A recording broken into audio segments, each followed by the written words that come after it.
Bueno, buenas tardes. Hoy vamos a hablar de la programación orientada a objetos. ¿Qué es la programación orientada a objetos? La programación orientada a objetos es un modelo de desarrollo de software en el que es posible crear objetos a partir de clases. ¿Qué es un objeto? Un objeto puede ser cualquier concepto del mundo real representado dentro de nuestro programa o el programa que estamos realizando. Para integrar un objeto en una Para integrar un objeto en un proyecto es necesario realizar abstracción, que es generalizar el mismo para poder trabajar con él dentro del programa. Al abstraer dicho objeto dentro de nuestro programa, surgen las cualidades y los atributos del objeto. Con los atributos de nuestros objetos podemos realizar operaciones para lograr una funcionalidad dentro del programa que estamos realizando. Estas operaciones son también conocidas como métodos. Para que se entienda mejor, voy a poner un ejemplo de un objeto que llamaré mi carro. Dentro del programa que estamos realizando, a este objeto se le pueden cambiar los atributos, las características o el mismo estado mediante la misma abstracción que ya habíamos hecho previamente al asignarle los atributos para lograr una funcionalidad dentro de nuestro programa. Para el objeto mi carro le voy a poner tres atributos que serían el color, el precio y la velocidad, para poner un ejemplo. Y también le puedo asignar unos métodos que podrían ser acelerar, frenar o manejarse automáticamente, que para el ejemplo que di, estos métodos son a una alta escala de abstracción. Ahora, ¿qué es una clase? Dijimos previamente que la programación orientada a objetos era la creación de objetos a partir de clases. Entonces, una clase es el molde de uno o muchos objetos. Es decir, que a partir de una clase podemos crear muchos objetos con atributos y métodos en común. Entonces, para el objeto anterior que puse, que llamé mi carro, la clase se va a llamar automóvil y el objeto que anteriormente creé es llamado mi carro. Entonces, de la clase automóvil creé mi objeto llamado mi carro. Entonces, para ser más claro, mi carro es un caso concreto de la clase automóvil. Caso concreto o instancia, que se preguntarán qué es instancia. Una instancia es crear un objeto a partir de una clase. Entonces, siguiendo la explicación, mi carro es una instancia de la clase automóvil. Y entonces la clase, al ser la plantilla, define los métodos y los atributos de un conjunto de objetos de un tipo. Bueno, hablando de clases, hay un tipo de clase que se llaman clases abstractas.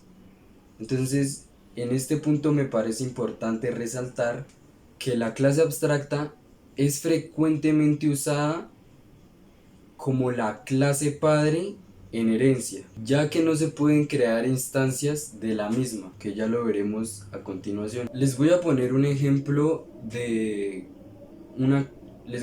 ejemplo de una clase abstracta. Bueno, acá tenemos la clase abstracta animal. Como ven, su sintaxis es public abstract class animal.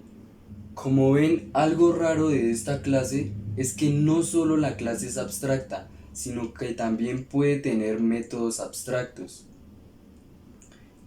Entonces, esta clase no se puede instanciar, ella se hereda y como su nombre lo dice, está abstrayendo lo que sería el nombre que le dimos, que sería animal. Entonces, ella puede ser heredada, digamos, a otra clase llamada perro, que se la voy a mostrar a continuación. Como se ve, la clase perro tiene una sintaxis que es public class perro extends, porque extiende de la clase abstracta animal y el nombre animal. Luego hay un constructor de perro donde va el método super, que el método super lo que hace es ejecutar eh, el método super lo que hace es ejecutar el constructor de la clase abstracta, y seguidamente de eso, como vimos anteriormente en la clase, como vimos anteriormente en la clase anterior, en la clase abstracta, se pone el nombre del, que en este caso es la otra clase, de la clase perro, se pone perro en el nombre. Y abajo, como ven, el método public void moverse, pues en esta clase ya no es abstract, sino se cambia como normal, y, y se ejecuta en esta clase. Entonces, como ven, se puede utilizar el método de la clase abstracta en la clase que extiende de ella. Saliendo de la explicación de clases abstractas, voy a explicar una confusión entre clases abstractas e interfaces a continuación. Entonces, ¿por qué se confunde una clase abstracta con una interfaz? Primero que todo, ¿qué es una interfaz? Una interfaz es como un contrato, puesto que hay que seguir una serie de reglas que esta misma interfaz impone. Entonces, la interfaz se puede usar en herencia múltiple, donde cualquiera puede usar sus métodos. Entonces, lo de que otros usen los métodos de la interfaz es muy similar a la clase abstracta, pero tienen ciertas diferencias que son las siguientes. La primera diferencia es que todos los métodos se declaran implícitamente como abstractos y públicos. La segunda diferencia es que una interfaz no puede declarar variables de instancia. Otra diferencia, y que es bastante importante, es que una clase puede implementar varias interfaces. Eso es bastante importante. Otra diferencia entre estas dos es que una clase pertenece a una jerarquía de clases y una interfaz no pertenece a una jerarquía entre clases por ser una interfaz como tal. Terminando de explicar lo que sería los objetos, las clases abstractas y las interfaces, voy a hablar de las tres características fundamentales que debe tener la programación orientada a objetos para que se defina como tal. La primera es el encapsulamiento que se efectúa en los objetos, puesto que los objetos pueden tener unas características que no es necesario mostrarlas. Entonces, para, para tener privacidad y que ninguna otra persona pueda modificarlas desde afuera, se encapsulan dentro del objeto, pero entonces al hacer encapsulamiento deben surgir métodos públicos, o el objeto debe tener atributos públicos para poder interactuar con las demás clases. La segunda, la segunda característica fundamental de la programación orientada a objetos es la herencia. ¿Qué es la herencia? La herencia se da entre una clase base o clase padre y una clase hija. Entonces, la herencia es la capacidad que tiene una clase de aprovechar la funcionalidad de otra más general, donde se pueda reutilizar el código. ¿Qué quiere decir? Que la clase padre permite que la clase hija absorba su funcionalidad. La tercera característica de la programación orientada a objetos es el polimorfismo. ¿Qué significa polimorfismo?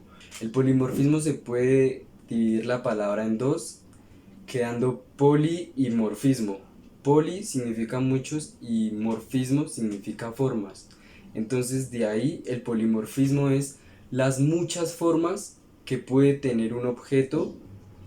Es decir, que podemos instanciar un objeto que sea del tipo de las subclases de una clase padre o superclase. A continuación les voy a poner una imagen para que quede más claro. Como están viendo, acá está la clase vehículo, de ahí salen tres subclases, que es la clase vehículo turismo, vehículo deportivo y vehículo furgoneta. Y abajo se puede ver cómo se instancia un objeto, ya sea a partir de la superclase o de las subclases. Eso es el polimorfismo. Es las muchas formas en las que se puede instanciar un objeto, como lo están viendo en la imagen. Para hacer una representación gráfica de las clases, los atributos y los métodos, podemos realizar un cuadro UML. Y en este cuadro también se representan las relaciones que hay entre las diferentes clases que vayamos a utilizar para nuestro programa. En un diagrama las clases se representan así, como estarán viendo en este momento. Como ven, es un cuadro dividido en tres. Entonces, en la parte superior va el nombre de la clase, la primera letra en mayúscula siempre.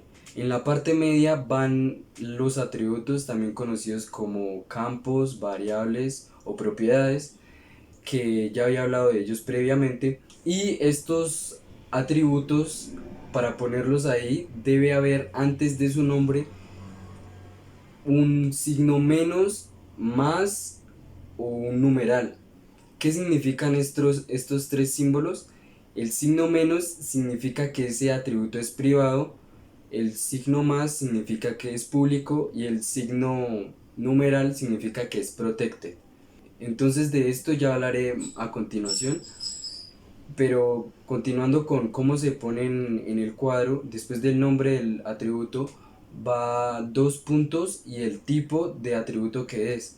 Entonces, ¿qué es un tipo de dato?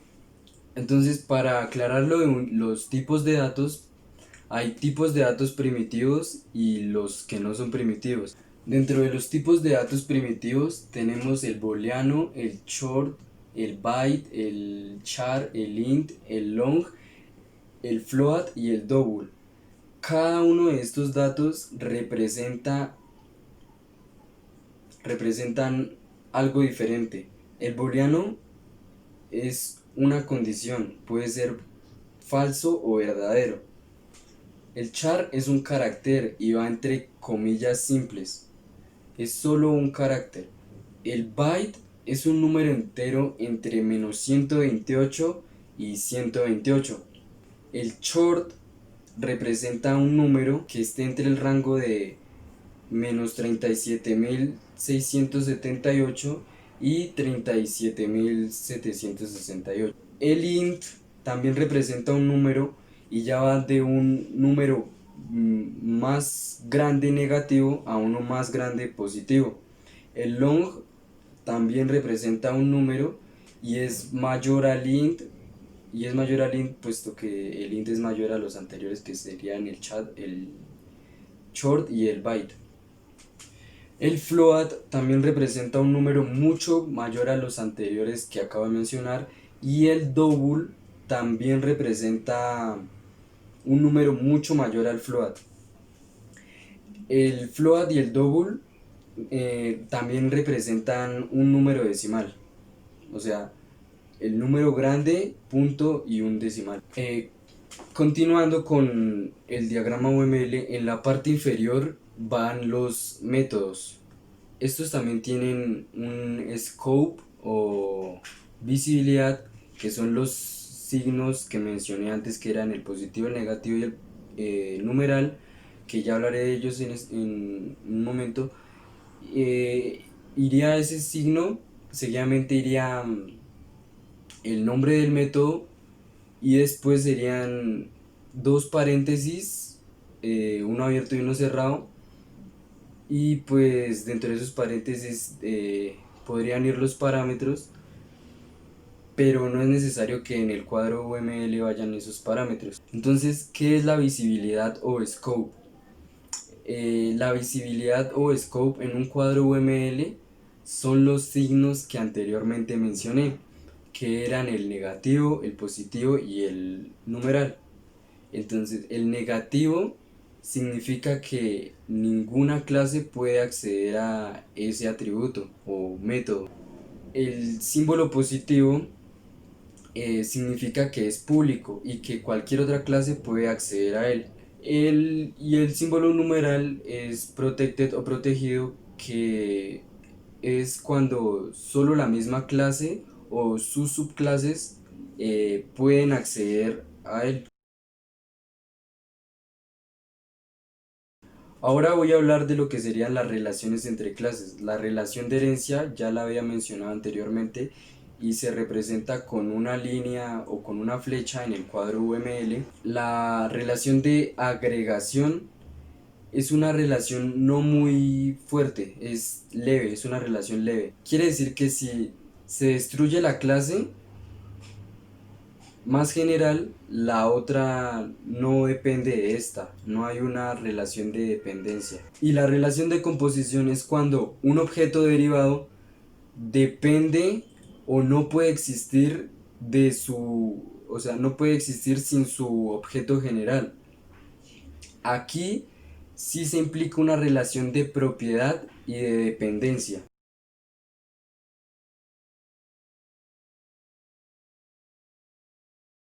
Habiendo explicado la representación de un cuadro UML, voy a hablar de los métodos. Entonces, los métodos pueden tener varios tipos de retornos, que son los tipos de datos primitivos o los que no son primitivos, que puede ser un ejemplo el string. Tipos de datos primitivos eh, ya los mencioné previamente y son lo que retorna el método. Ya van a ver la sintaxis. Y pues se me olvidó mencionar que hay un retorno que es void o vacío. Algo muy importante es que con los métodos se puede realizar lo que se denomina como sobrecarga y sobreescritura. Entonces, ¿qué es la sobrecarga? La sobrecarga o overloading es algo que se le puede hacer a los métodos. Entonces, sobrecargar un método es tener dos o más métodos con el mismo nombre, pero con diferentes parámetros u operaciones. Eh, y ya en el programa es tarea del compilador saber cuál de los dos usar dependiendo los parámetros que le estén llegando al mismo.